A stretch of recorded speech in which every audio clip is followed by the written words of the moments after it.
Hello sa inyong mga peps. Ayan, what's up sa inyo? Magandang umaga, tanghali at gabi sa inyong lahat mga peps. Mga peps, kayo po ba napakarami na ng inyong mga followers? Yung mga nasa 2,000 followers, 3,000, 4,000, so on and so forth. Pero ang yung videos ay umaabot lang ng 200 views. Minsan 100 views. Napipix na po doon. Mga peps, baka po na ano na kayo na shadow ban. Yung shadow ban po, nakukuha po yun sa invalid engagement. Ang invalid engagement po mga peps, yun po yung hindi pagtatapos sa video na pinanonood sa FYP.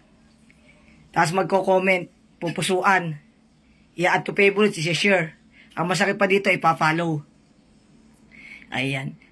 Ginawa nila yung step na yon nang hindi tinatapos yung video. Ayan. Mga peps, pag hindi po kasi tinapos yung mga video dito sa FYP, ibig po sabihin yun, hindi po engaging yung content. Opo, makikita po yun yung TikTok algorithm.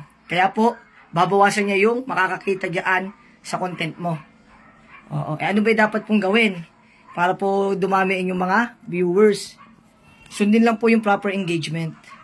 Yung proper engagement po mga peps, tatapusin yung video. Yan, tulad po nito, tapusin nyo.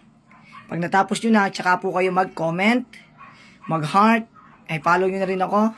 Doon sa comment section, pusuan lahat na nag-comment para alam po nila na nakikipag-engage kayo. Tapos, i-add to favorites, tsaka nyo po i-repost. Mas maganda mga peps, i-repost para once po na mag-trending yung ating video, kasama na yung mga nag-comment dyan, marami po ang mag-aano sa inyo. Marami po magpupuso dyan sa may comment nyo. Tapos po kalaunan, pupuntahan yung inyong mga profile at ipa-follow po kayo. Ganun lang po mga peps, no? Para po dumami ang inyong mga viewers dito sa TikTok. Ayan. Lalo-lalo na po sa mga nag-a-affiliate, ganyan po yung gawin nyo.